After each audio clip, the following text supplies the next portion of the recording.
Hello, नमस्ते all. Fitness coach Sarika here. स्वागत आहे तुमचं Sarika's life fitness food fun आणि फॅमिलीमध्ये. थंबनेल पाहून तुम्हाला आजचा टॉपिक कळालेलाच असेल. वजन कमी करायचं आहे तर गुळाऐवजी साखर खाऊ शकतो का?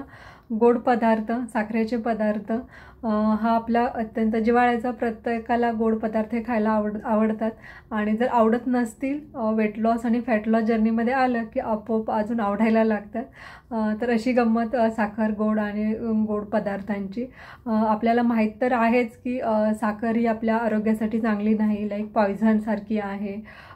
पण आपल्याकडे हे बोललं जातं की गूळ चांगला आहे, आरोग्यदायी आहे, त्याचे खूप फायदे आहेत. तर आजच्या व्हिडिओमध्ये आपण हेच पाहूयात की वजन कमी करतोय तर साखरेऐवजी गूळ खाऊ शकतो का? त्याच्याने वजन कमी होणार आहे का? तर हे सगळं आपण ह्या व्हिडिओमध्ये पाहणार आहोत. तर व्हिडिओ एंडपर्यंत नक्की पाहायचं आहे आणि चॅनलवरती जर नवीन असाल तर नक्की सबस्क्राईब करायचं आहे आणि बेल आयकॉन प्रेस करायचं आहे की तुम्हाला सगळ्या व्हिडिओचं नोटिफिकेशन मिळणार आहे. वजन कमी करायचं आहे, साखर बंद करा, किंवा पोट कमी करायचं आहे तर साखर बंद करा, किंवा साखरेपासून जे बनलेले पदार्थ आहेत तर ते बंद करायला पाहिजेत. तर हे आता सगळ्यांना माहीतच आहे. वजन कमी करायचं आहे, फॅट कमी करायचं आहे तर साखर कमी करायला पाहिजे किंवा अवॉइड करायला पाहिजे. जे पदार्थ आहेत तर तेही कमी किंवा बंद करायला पाहिजे. साखर म्हणजे काय तर सुक्रोज. आता ही दोन टाईपची आहे, नॅचरल आणि रिफाईंड किंवा ॲडेड.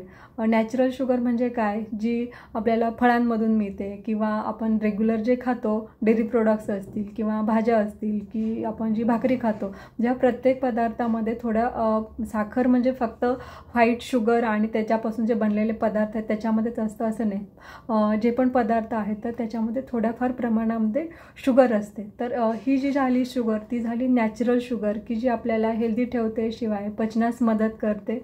आता दुसरी शुगर म्हणजे रिफाईंड शुगर, ॲडेड शुगर. आता याच्यामध्ये येईल कोल्ड्रिंक्स येतील किंवा गोड पदार्थ असेल, सोडा असेल, बेकरी प्रोडक्ट्स असतील किंवा पेस्ट्री, केक, शिवाय रेग्युलर याच्यामधलं चहा, कॉफी, दूध की ज्याच्यामध्ये आपण वरून शुगर ॲड करतो. तर ही झाली रिफाईंड आणि ॲडेड शुगर की जी आपल्याला वजन वाढायला कारणीभूत ठरते, चरबी वाढायला कारणीभूत ठरते, शिवाय हार्टसाठी धोकादायक आहे, शिवाय बरेचसे हेल्थ इश्यूज ही कॉज करू शकते. ही जी रिफाईंड आणि ॲडेड शुगर आहे ती. तर ही झाली आपल्या डेली लाईफमध्ये आपल्याकडून जो शुगर इंटेक होतो तर तो झाला. गोड खाल्ल्याने वजन वाढतं हे तर आपल्याला माहीत आहे.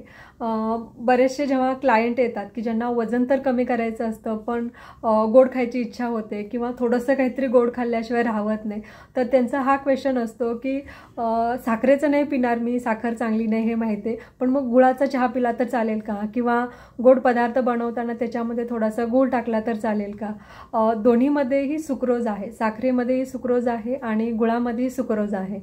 साखरेला आपण नॉन हेल्दी म्हणतो, गुळाला आपण हेल्दी म्हणतो. राईट? का म्हणतो तेही आपण बघूयात. पूर्वी दोन्हीनी वजनामध्ये फरक पडतो का आपण बघूयात. दोन्हीमध्येही कॅलरीज म्हणजे दोन्हीमध्ये सुक्रोज आहे, दोन्हीमध्येही कॅलरीज ह्या सेम आहेत. थोड्याफार फरकाने गुळामध्ये लेस पण निग्लिजेबल आहेत, सेमच कॅलरी आहेत. म्हणजे साखर अनहेल्दी आणि गूळ हेल्दी आहे. पण जेव्हा तुम्ही खाता तर तेव्हा बॉडी डिफरन्शिएट करू शकत नाही की तुम्ही साखर खाल्ली आणि गूळ खाल्ला. दोन्हीमधूनही बॉडीला सेमच सुक्रोज मिळणार, सेमच कॅलरीज मिळणार. सो गूळ खाल्ला आणि साखर खाल्ला तरी दोन्हीनी तुमचं तेवढंच वजन वाढणार आणि तेवढंच फॅट वाढणार. त्याच्यामुळे गूळ खाल्ला म्हणून वजन वाढणार नाही आणि साखर खाल्ला म्हणून वाढेल असं बिलकुल नाही. दोन्हीनी तेवढंच वजन आणि तेवढंच फॅट वाढणार आहे.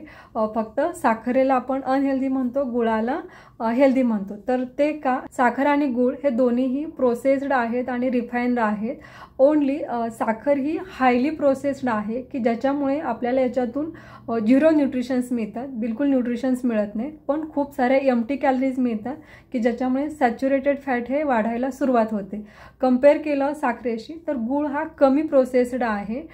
शिवाय ह्याच्यामध्ये काही ऑर्गॅनिक व्हॅल्यू ह्या मेंटेन केल्या जातात, तर त्याच्यामुळे आपण गुळाला हेल्दी म्हणतो.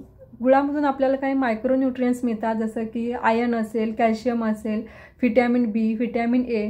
तर हे काही मायक्रोन्यूट्रियन्स मिळतात की जे आपल्याला साखरेमधून बिलकुलच मिळत नाहीत. तर त्याच्यामुळे आपण गुळाला हेल्दी म्हणतो. पण जर कॅलरी वाईज कंपॅरिझन केलं तर दोन्हीमध्येही सेम कॅलरीज आहे.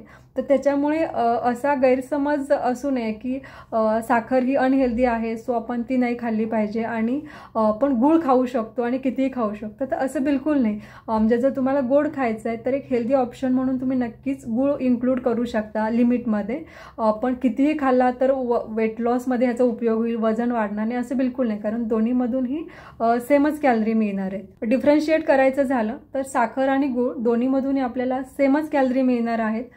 साखरेमधून 0 न्यूट्रिशन्स मिळणार आहेत, गुळामधून आपल्याला काही मायक्रो न्यूट्रिशन्स मिळणार आहेत.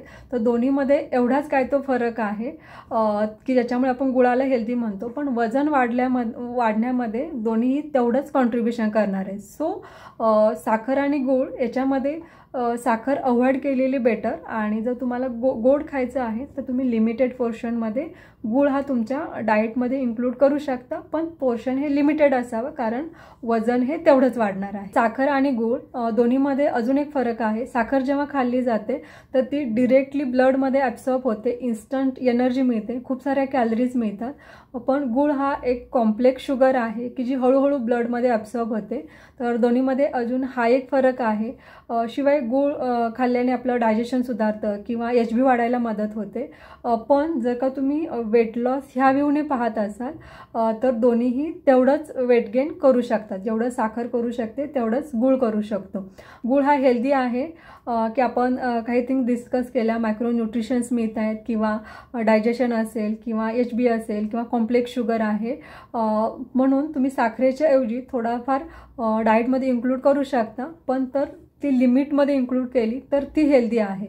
काही घरांमध्ये प्रत्येक पदार्थामध्ये गोड मिसळलं जातं, साखर गूळ, आमटी असेल, सूप असेल किंवा भाज्या असतील, प्रत्येक ह्याच्यामध्ये गोड मिसळलं जातं. आणि तुम्ही जर असा विचार करत असाल की साखर अनहेल्दी आहे त्याच्याऐवजी आपण गूळ मिक्स करू आणि जर तो जास्त प्रमाणामध्ये करत असाल तर तेही अनहेल्दी आहे आणि तेवढंच वेट गेन करू शकतं जेवढं साखर करू शकतं. यस, तर तुम्हाला हे कळालं असेल की आपलं शरीर हे सुक्रोजला डिफरन्शिएट करू शकत नाही.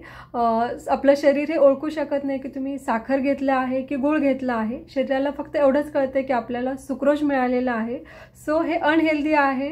अतिप्रमाणात घेतलेली मग ते साखर असो किंवा गूळ असो, साखरेचा तर प्रश्नच नाही. जर तुम्ही वेट लॉस करत आहात आणि स्ट्रिक्ट प्लॅनवरती आहात तर साखर तर बंदच करायची आहे.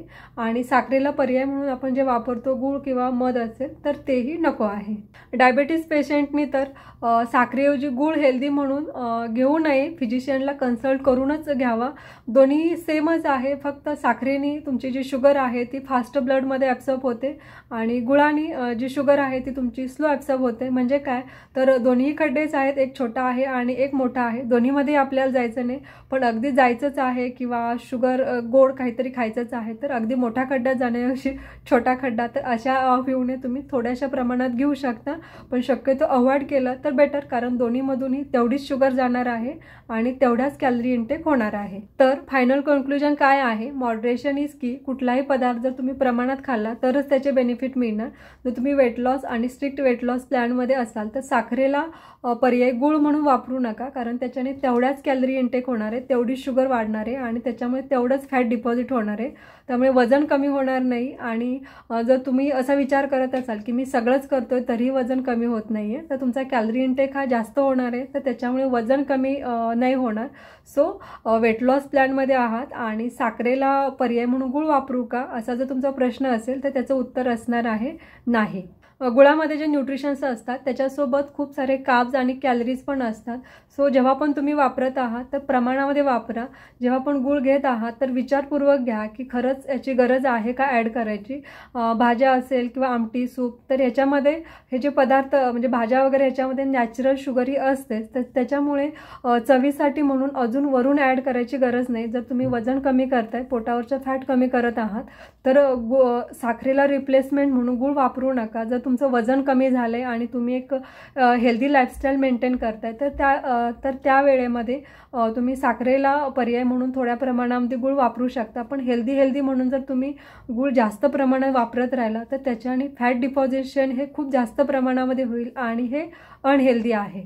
आणि म्हणून मॉडरेशन इज की. लक्षात ठेवा की तुम्ही वजन कमी करताय, फॅट कमी करत आहात, स्ट्रिक्ट वेट लॉस प्लॅनवरती आहात, तर मात्र साखरेला पर्याय म्हणून गूळ ही न घेणं बेटर आहे. तर साखर आणि गूळ याबद्दलचं तुमचं जे कन्फ्युजन असेल तर ते नक्कीच दूर झालं असेल.